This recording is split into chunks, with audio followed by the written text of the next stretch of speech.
Bueno, ya estamos aquí con la cuarta entrega de este curso de Access, en el que estamos viendo, en primer lugar, cómo funcionan las configuraciones de las tablas, porque es la base de todo documento de Access. La tabla hay que configurarla primero. Hasta ahora hemos visto cómo configurar los datos que sean de tipo texto, hemos visto cómo poner los nombres de campo, los datos que sean de tipo texto y los datos que sean de tipo numérico. Hay otro tipo muy parecido al de los números, que es el tipo moneda. En este caso, en el ejemplo que hemos inventado para este ejercicio, hemos visto que tenemos un apartado que se va a llamar precio. Bueno, pues el precio podemos suponerlo de dos formas. Yo recomiendo que utilicéis moneda porque es el que más se ajusta y de hecho, si seleccionamos moneda, automáticamente todos los elementos que vayamos introduciendo aquí estarán ajustados a el formato que tienen los euros. Es decir, tienen una parte entera y una parte con decimales. Los euros tienen hasta céntimos de euros, que sería el equivalente a 2 decimales en un número normal. Bueno, pues el formato en moneda directamente ya lo pone en tipo euro. Si nos vamos a la parte de abajo de la configuración, como veis, aparecen ya. Podemos quitar lo del euro y podemos seleccionar otra cosa, pero el formato moneda aparece ya por defecto como euro. El lugar de decimales, que lo veíamos antes, que nos indica la cantidad de decimales, si lo dejamos en automático, perfecto. ¿Que queremos euros redondeados sin decimales? Pues podríamos poner aquí con 0 decimales. Es decir, todos los resultados que se calculen ahí, o que lo queremos con 2 decimales, pues ponemos 2 decimales. Si lo queremos con 0 decimales, todos los elementos que aparezcan introducidos ahí, aunque los queramos introducir con decimales, aparecerán redondeados. ¿De acuerdo? Por lo demás, máscara de entrada, título, valor predeterminado, etcétera, etcétera, son elementos que ya hemos visto en los otros dos tipos anteriores. Por lo tanto, no sería necesario volverlos a aplicar. Sí que, así como ocurría en los tipos de datos que son número, os aconsejo que en los que tengáis la versión 2010 o versiones anteriores, en valor predeterminado pongáis 0 para que aparezca ya el 0 en caso de no escribir nada en el dato que contenga este tipo el precio de los artículos. ¿De acuerdo? Por lo demás, el resto de elementos serían exactamente iguales. Si lo que queremos es ver el tipo de datos, por ejemplo, nos falta fecha hora. Imaginamos que creamos aquí un elemento que se llama pues lo que sé. Vamos a poner fecha de compra.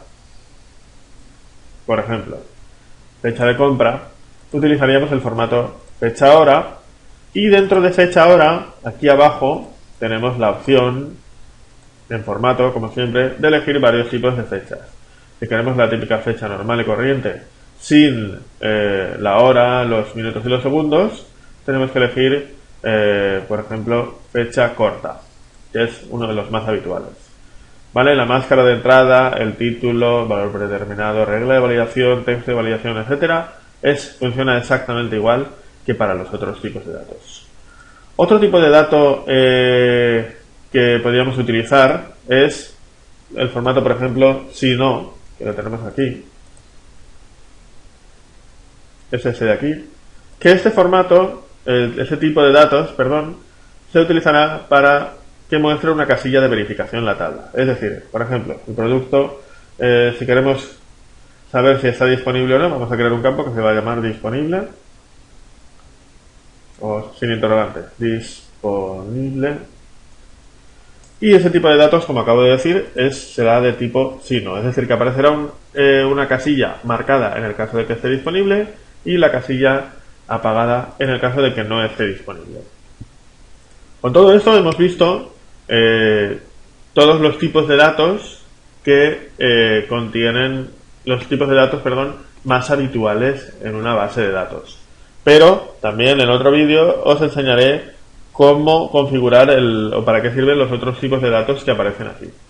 Antes de continuar, me gustaría volver a repasar el tema de la máscara de entrada para aquellos elementos que nos hemos dejado aquí vacíos. La referencia del artículo es uno de los o el código de un producto o pues no lo sé, el número de identificación de un artículo es uno de los elementos más propensos a llevar una máscara de entrada. Como decía al principio, en el primer vídeo, el tipo de datos texto es el más apropiado para ese, aunque luego vayamos a introducir números porque son números con los que no vamos a hacer operaciones.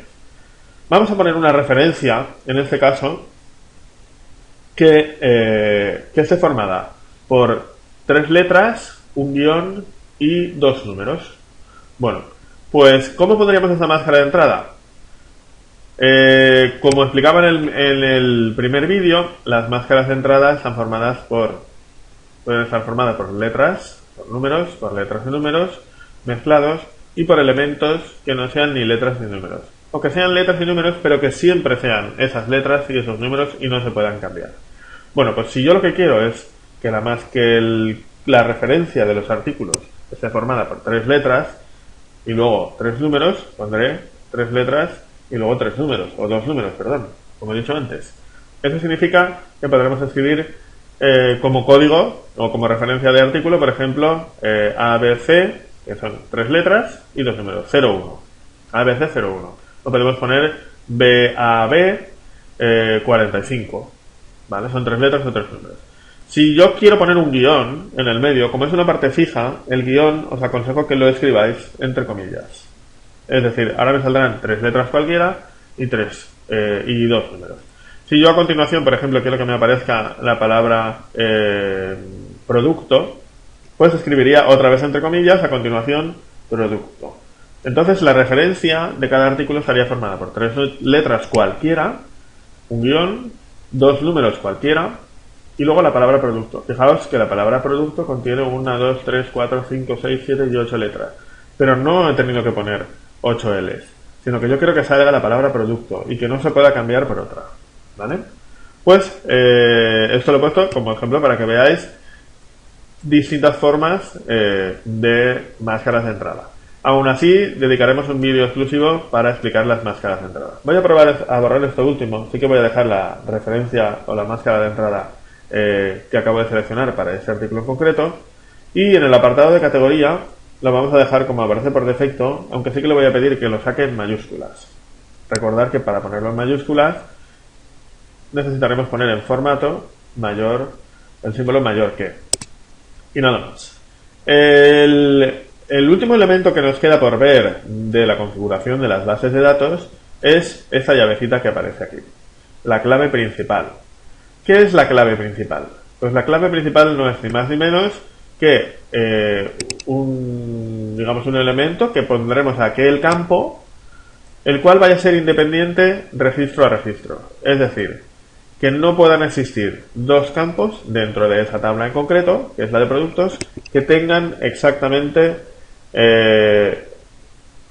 los mismos datos en el mismo campo. Quiero decir, el nombre del producto puede coincidir. Lo normal es que los nombres de los productos sean distintos. Pero pueden existir 2 productos que tengan el mismo nombre. Por ejemplo, imaginemos pantalón corto. Podrían existir 2 productos que se llamen pantalón corto y luego, pues evidentemente, la referencia será distinta. La referencia en este tipo de tabla sí que va a ser un elemento independiente registro a registro. Es decir, cada registro que hagamos, cada producto va a llevar su propia referencia. No van a haber 2 registros que tengan la misma referencia.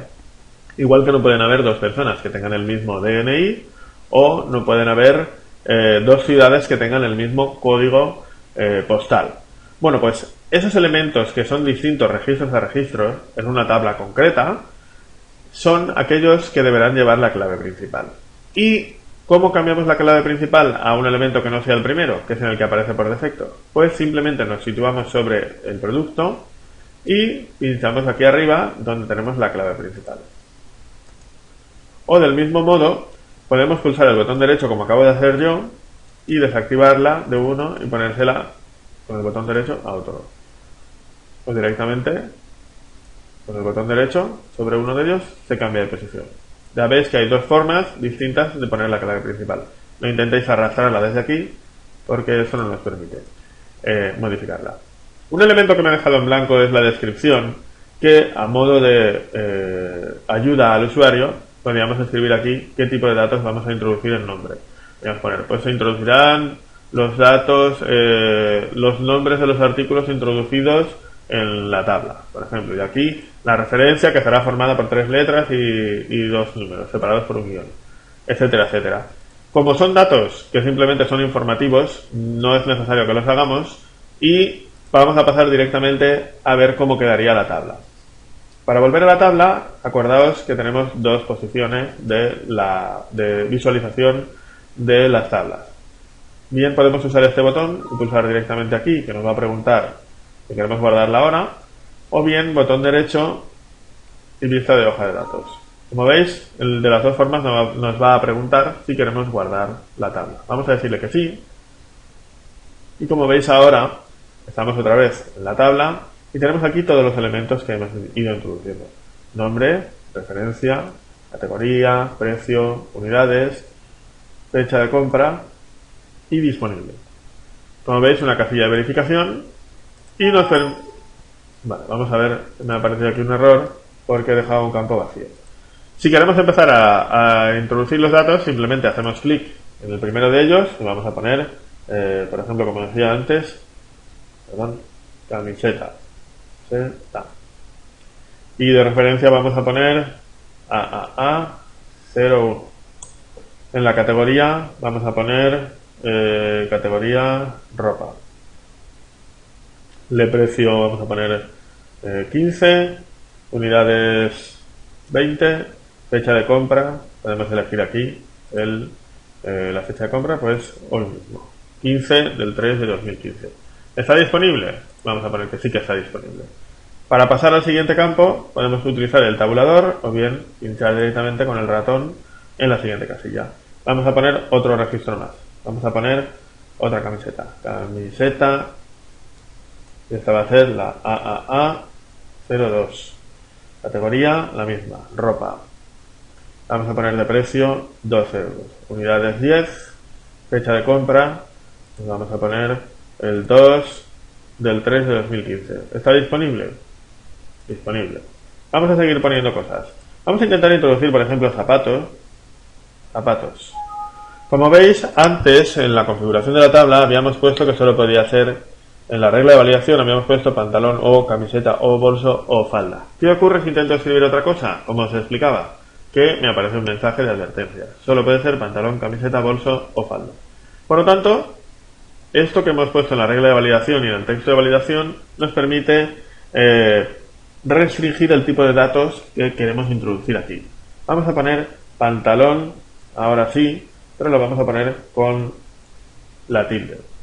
¿Qué pasaría? Exactamente lo mismo. Aunque pantalón está bien escrito ahora, como yo en la regla de validación lo he puesto sin tilde, nos exige que lo pongamos con tilde. Es decir, ese tipo de modificaciones también hacen que no podamos escribir algo de una forma concreta. Vamos a escribirlo sin tilde. Y como veis ahora automáticamente lo transforma en mayúsculas porque habíamos puesto en formato el símbolo mayor que. Ahora sí que nos deja continuar. Y de registro de nombre de referencia vamos a poner A. Y voy a poner el mismo que antes. Voy a continuar escribiendo esto. Ropa. Precio. Voy a poner 50. Por ejemplo. Unidades 0. Fecha de compra. Vamos a poner el 6. Y vamos a poner que no está disponible. Es decir, esta casilla la vamos a dejar desactivada. Si yo continúo avanzando ahora con el tabulador, me aparece este mensaje. Los cambios solicitados en la tabla no se realizaron correctamente porque crearían valores duplicados en el índice, clave principal o relación. Cuando dice este mensaje, simplemente nos está diciendo que hay que la clave principal, que en este caso es la referencia, hay dos repetidos. Y como hemos puesto que la clave principal, no pueden existir dos referencias que sean iguales. Es decir, no pueden haber dos productos que tengan la misma referencia, porque eso lo hemos dicho nosotros. Por lo tanto, es probable que nos hayamos equivocado y que la referencia que queramos introducir ahora sea la 03 y no la 02. Y en este caso, como ahora sí que existen dos referencias, o las tres referencias son distintas, ahora no me va a poner ninguna pega y me va a dejar continuar añadiendo artículos. Bueno, pues hasta aquí tenemos vistas esta parte de las tablas. Continuaremos viendo algún vídeo más sobre las tablas, pero en principio lo interesante sería que en el siguiente vídeo viésemos a ver cómo funcionan estas tablas con una tabla un poco más extensa. Bueno, pues espero que os haya gustado, ya sabéis, suscribiros al canal, darle a me gusta, hacer comentarios y como siempre nos vemos en el siguiente vídeo en breve. Hasta pronto.